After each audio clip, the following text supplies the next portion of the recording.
그런데 이제 로마가 왜 멸망했느냐 했을 때 수많은 이야기들을 이제 얘기를 해요.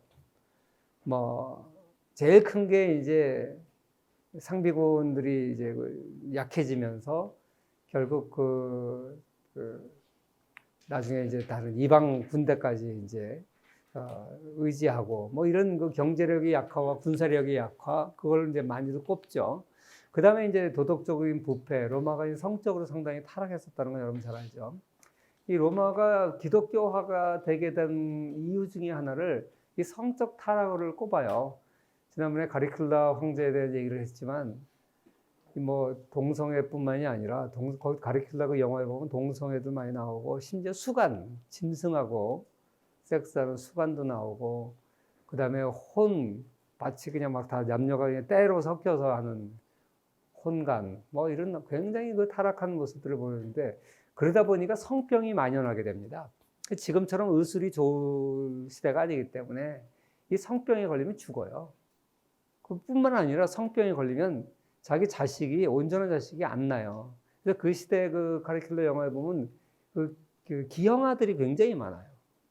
성병이 걸린 상태에서 임신을 하게 되고 임질 매독 이런 병에 걸려가지고 이제 애를 낳게 되니까 기형아들이 많고, 그래서 로마 귀족들이 제일 중요한 게 이제 기형이 아닌 제대로 된 자식을 낳는 게 제일 중요해진 거예요. 근데 그때 이 도덕적으로 이 성에 대해서 정교를 유지한 유일한 집단이 기독교인들인 거예요.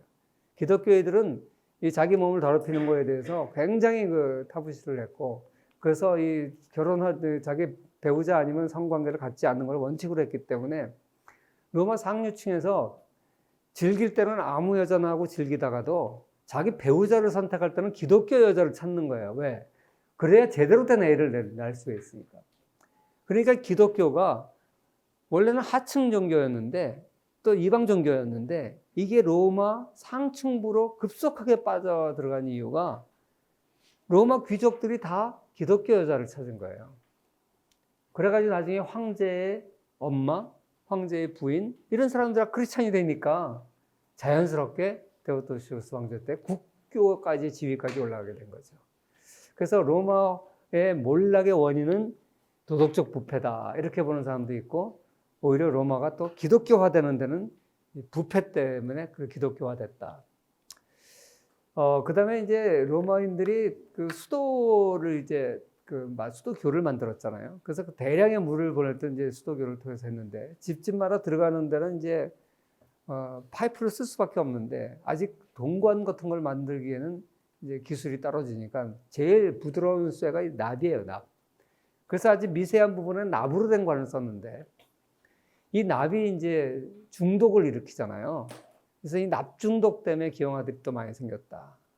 그래서 이제 어떤 학설은 납으로 된 수도관을 사용해서 그렇다, 그런 사람도 있어요. 근데 이건 또 최근에 또 부정되고 있어요. 왜냐하면 납이라는 게 사실 납은 인체에 해롭죠. 그 납은 또 물이 지나가면 산화가 돼서 보호막이 형성된대요. 그때부터는 이 납이 물에 녹아 들어오지 않는데, 그래서 그렇게 생각보다 납관이 그렇게 인체에 큰 해로가 안 끼친다, 또 이런 또 주장도 있어요. 그래서 어떤 게 맞는지 뭐 잘 모르죠. 또 이제 에드워드 기번은 이 기독교 때문에 로마가 망했다. 기독교의 특징이 뭐냐면 사랑이잖아요, 사랑. 로마의 특징은 강함이에요, 강함.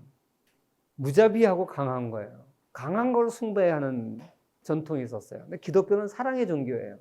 그러니까 도대체 이 사랑의 종교가 들어오게 되니까 로마가 약해졌다, 이렇게 이제 보는 학설도 있습니다. 아무튼 뭐 여러 가지 이제 이유들이 나오는데, 그 기번이 쓴 로마 제국 쇠망사에 보면 뭐 8가지 정도 원인이 나와요. 다 뭐 일부 다 일리가 있을 거예요. 군사 전제 정치의 무질서, 그리스도교의 생성, 컨스탄티노플 건설하면서 제국이 분열됐고, 그 다음에 이제 왜냐하면 수도를 옮겨버리니까 남은 로마에 있는 사람들이 또 반발을 할 거 아니에요. 그래서 이제 로마가 또 서쪽 지역의 사람들이 뭉칠 수 있는 구심점이 된 거예요.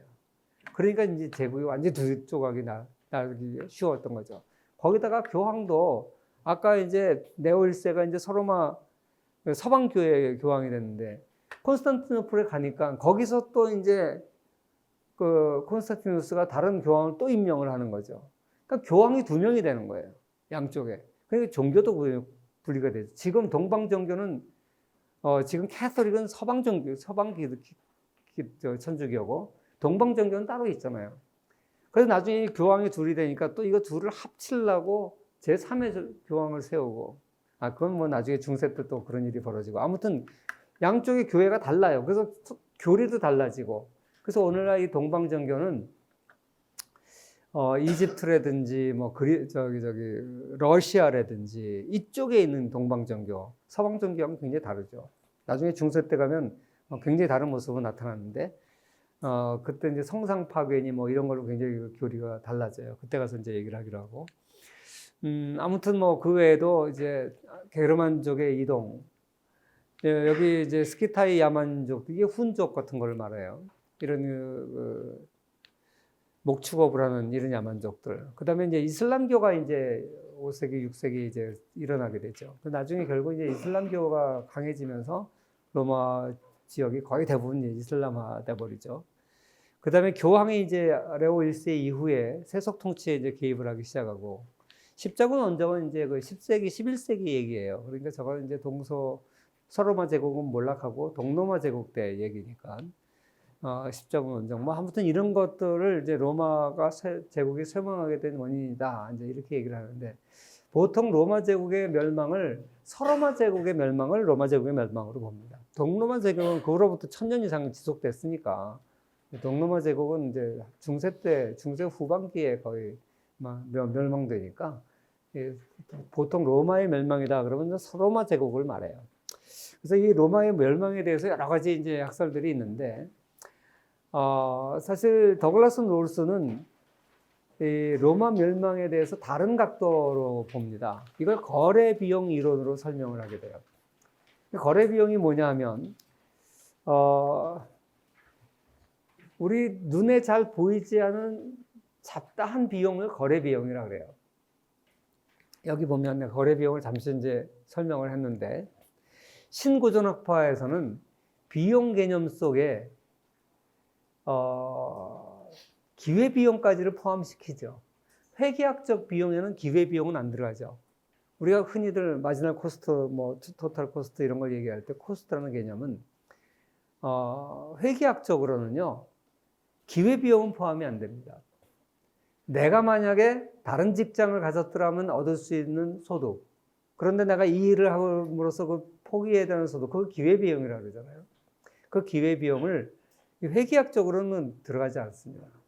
그런데 우리 경제학적으로는 기회비용까지는 들어가요. 그래서 이걸 갖다가 우리가 경제학적으로 이제 비용이다 그러는데, 그러면 그 거래 비용은 뭐냐? 거래할 때 드는 비용이 아니라 시장 거래를, 그 시장을 활용하기 위한 비용, 이렇게 생각할 수 있어요. 그러니까 우리가 흔히 경제학에서 얘기해서 other things being equal, ceteris paribus는 other things being equal, 다른 조건이 불변이라면, 얘기할 때 그때 그 다른 조건, 거기에 들어가는 거예요.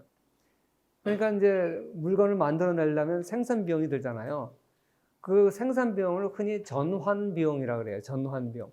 전환 비용은 뭐냐면, 그 재료의 성질을 다른 걸로 전환시키잖아요. 그때 드는 비용, 생산 비용인데, 전환 비용인데, 이 거래 비용은 예를 들어서 이런 거예요.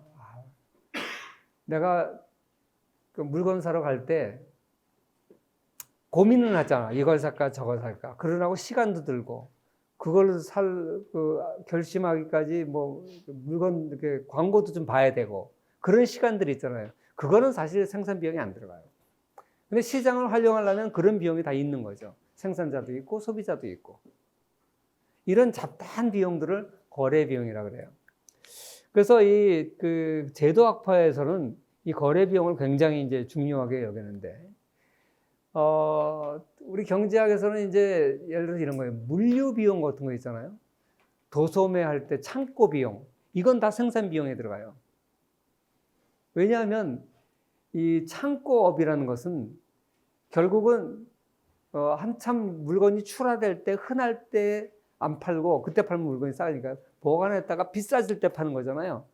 가치가 창고에 보관함으로써 싼 시대에서 비싼 시대에 파는 거니까 가치가 올라가잖아요. 이것도 가치 창출이에요. 그 창고업도 가치 창출이니까 생산인 거예요. 그리고 이동하는 거. 예를 들어서 산지는 싸요. 그런데 산지가 아닌 도회지는 비싸요. 그러니까 산지에서 도회지로 이동하는 수송. 이것도 가치를 창출하기 때문에 생산이에요.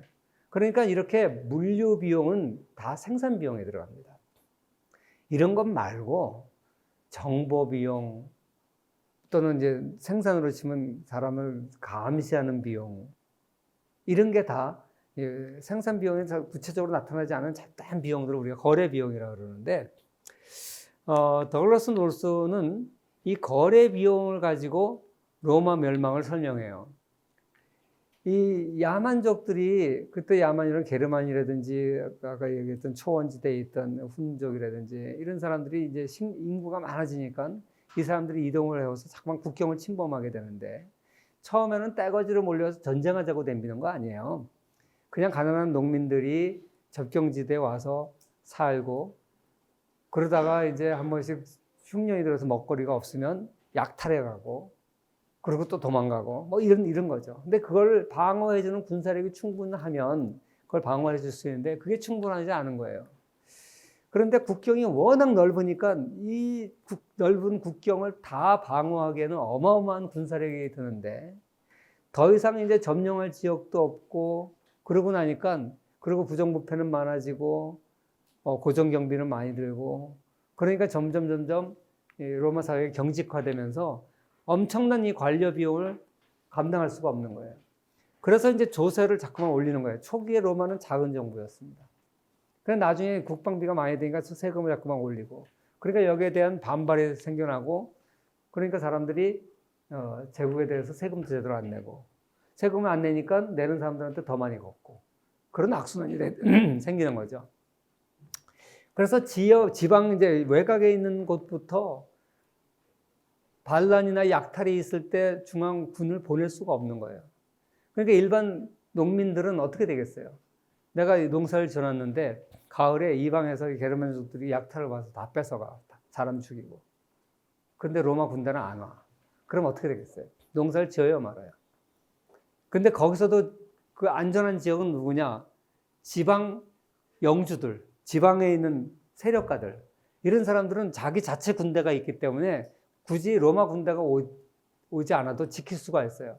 그러니까 그런 세도가들이 영향이 미치는 지역에 있는 농민들은 보호가 되는데 그렇지 않은 지역에 있는 농민들은 제국의 보호를 못 받는 거예요. 그러면 여러분 같으면 어떻게 하겠어요? 로마 군대는 멀리 있고 그러니까 이 지방 토호들 세력가들한테 가서 땅을 투탁해요. 땅을 줘요. 내 땅을 당신한테 줄 테니까 당신이 나를 보호해주고 내가 여기서 경쟁할 수 있도록 해달라. 그러니까 지방 영주들은 좋죠. 그 마다할 이유가 없잖아요. 그래가지고 이 영주들의 세력이 점점 커지는 거예요. 그러면서 점점 로마 군대하고 관계없는 변방지대에서부터 이런 영주들이 이제 생겨나게 됩니다. 이게 중세적 모습을 띄어가는 거예요. 그래서 나중에 게르만에서 영주랑 싸워서 지면 그 성을 갖다가 게르만족들이 차지하는 것 뿐이죠. 이렇게 되면서 점점 거대해진 제국을 통치할 수 있는 비용이 너무나 많이 드니까 그래서 로마 제국이 몰락하게 됐다. 이런 식으로 이제 설명을 하는 거죠. 그리고 이제 위험해지니까 장거리 무역이 안 되는 거예요. 장거리 무역이 안 되니까 대규모 시장이 없어지고 그러니까 노예를 사용한 라티푼디움이라고 하는 노예제도도 붕괴되고 자영농화되고 자영농들은 또 아까 같은 이유로 주변 유력자들한테 땅을 투탁하고 말고 그러면서 이제 중세적 모습으로 변해가는 거죠. 거래 비용에 대한 얘기하고 그래서 어떤 사람은 로마는 망하지 않았다 이렇게 주장하는 사람도 있어요. 왜? 로마 제국이 어느 다른 제국하고 전면전을 해서 완전히 멸망한 기록은 없어요. 그냥 야금야금 이방인들에 의해서 빼앗기고 나중에는 그 게르만족한테 황제까지 갖다 바치고 그래서 로마 제국이 완전히 망한 적이 없다는 거예요. 도시가 불타지도 않고 주민들이 학살당하거나 노예로 팔려가지도 않았어요. 오히려 게르만족들이 로마를 차지해버린 거지, 그냥 와서. 그래서 로마라는 이름만 없어졌을 뿐이지 서유럽 전체가 로마화가 됐어요. 이 게르만족들은 로마 문화를 숭배했습니다. 언어를 로마어를 배웠고. 그래서 오늘 유럽에 있는 프랑스어, 네덜란드어, 독일어, 스페인어 이거 다 라틴어가 변화된 거예요. 라틴어가 게르만족하고 섞이면서 게르만 방언하고 섞여가지고 그래서 각자의 언어가 된 거죠. 이 게르만이라는 게 다 통일된 게 아니잖아요. 서거트, 동고트, 반달, 뭐 앵글로, 섹슨 각종 다양한 종족들이 있거든요. 그 다양한 종족들이 라틴 문명하고 섞이면서 라틴 문명에 동조되면서 언어가 섞여서 오늘날의 유럽 언어들이 된 거죠. 그러니까 로마는 망한 게 아니라 로마라는 이름만 없었고 서유럽 전체가 로마화가 됐다. 그리고 이 사람들이 전부 기독교화가 됐어요. 이 사람들이 로마 문화를 좋아하다 보니까 기독교도 좋아하게 된 거예요. 그래서 그때 당시에는 부족장이 개종하면 그 국민들은 다 같이 개종하는 거야. 그러니까 그렇게 빨리 이제 기독교가 전 유럽에 퍼지게 된 거죠. 그래서 로마화는 중세에도 계속됐다는 거죠. 그래서 이 우등생인 갈리아 지방, 갈리아가 오늘 프랑스 지역이에요. 프랑크 왕국이 지배했던 프랑스 지역이고, 잉글랜드, 영국이죠. 잉글랜드 지역도 다 로마 시대였으니까. 그 다음에 스페인, 북아프리카, 제2, 제3의 로마화가 계속됐고, 이 사람들은 심지어 오늘날 북아메리카 대륙에도 포스트 로마다. 왜? 결국 로마화된 영국, 이 사람들이 가서 만든 식민지, 이게 결국 다 로마화다. 그래서 이 로마는 오늘날까지 명명되지 않았다. 뭐 이렇게까지 얘기하고, 특히 교회의 이름으로 다 통합이 됐다. 그래서 초기 로마는 왕정 시대였다가 공화정 시대로 갔죠. 그랬다가 황제, 제정 시대로 갔다가 이제는 네오도시우스 황제 이후에 로마는 신정 시대가 됐다. 기독교라고 하는 신이 다스리는 나라가 됐다. 그리고 근대 와서 비로소 신이 대신에 인간이 다스리는 인정 시대가 된 거다. 로마는 없어지지 않았다. 이런 이제 얘기도 있어요. 그 다음에 이제 로마의 빈부격차에 대해서 얘기하겠습니다. 우리가 오늘날 빈부격차가 자본주의 시대의 산물이라고 많은 사람이 생각하는데 사실 로마 시대의 빈부격차는 오늘날보다 훨씬 더 심했습니다. 99%의 로마인은 어떻게 살았을까라는 책이 있는데 이 책에 보면 로마 제국의 99.5%가 소위 말하는 덜 고귀한 자들, 이건 라틴어로 부르는 거를 이제 오늘날 우리 현대어로 번역을 한 거예요. 덜 고귀한 자들이라고 불렀어요. 그리고 지배계층들은 원로원 의원이 되기 위해서는 이건 뭐 시대에 따라서 조금씩 금액은 달라집니다만 100만 세스테르세스, 이게 이제 굉장히 고액 화폐 단위인데 이 정도를 가지고 있어야 원로원 귀족이 될 수 있고, 소위 말하는 평민 중에서 부자로서 기사계급이라고 했던 사람들은 40만 세스테르세스의 재산이 있으면 기사계급이 되는 거예요. 오늘날로 보면 이제 기업가들 되는 거죠. 그래서 이 두 계층을 합하면 5,000명 정도밖에 안 돼요. 전체 로마 인구가 5천만에서 6천만 정도 되니까 0.01%. 여기다가 요 밑에 부유층들 3만에서 3만 5천 명 정도 되는 사람들이 있어요. 요 세 계층을 합하면 전체 부의 80%를 갖고 있어요. 그러니까 오늘날보다 훨씬 더 빈부격차가 심했죠, 로마 시대가. 그래서 굉장히 많은 사람들이 가난했었다, 뭐 이런 얘기고. 그 불평등을 평가하는 지니계수로 봤을 때 로마의 지니계수는 어느 정도 됐을까? 로마 초기에는 한 0.5 정도. 보통 우리나라 지금 0.3, 3점 초반이에요. 보통 이제 이 정도 되면 소득 분배가 괜찮은 거고, 5 정도 되면 소득 분배가 되게 나쁜 거예요. 근데 사실 이게 오늘날 거하고 비교해서 얼마나 정확하냐, 뭐 이건 사실 알기 어렵죠. 그런데 갈수록 보시면 그 지니계수가 떨어지는 걸 알 수가 있어요. 그래서 8세기 정도에 가면 지니계수가 굉장히 떨어지죠. 그럼 굉장히 좋아진 거네요. 그죠? 빈부격차가 줄어들었으니까.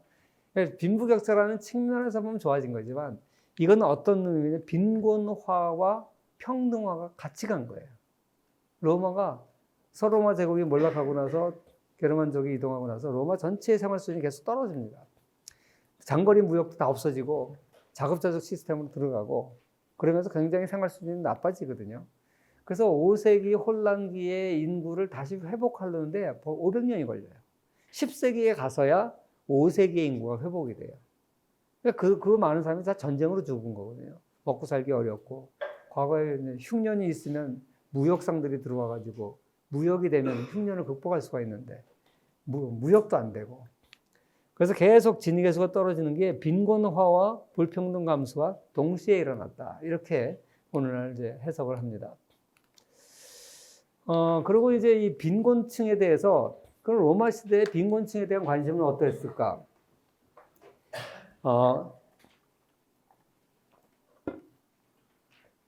이 로마 사람들은 빈곤층에 관심이 없었어요. 왜?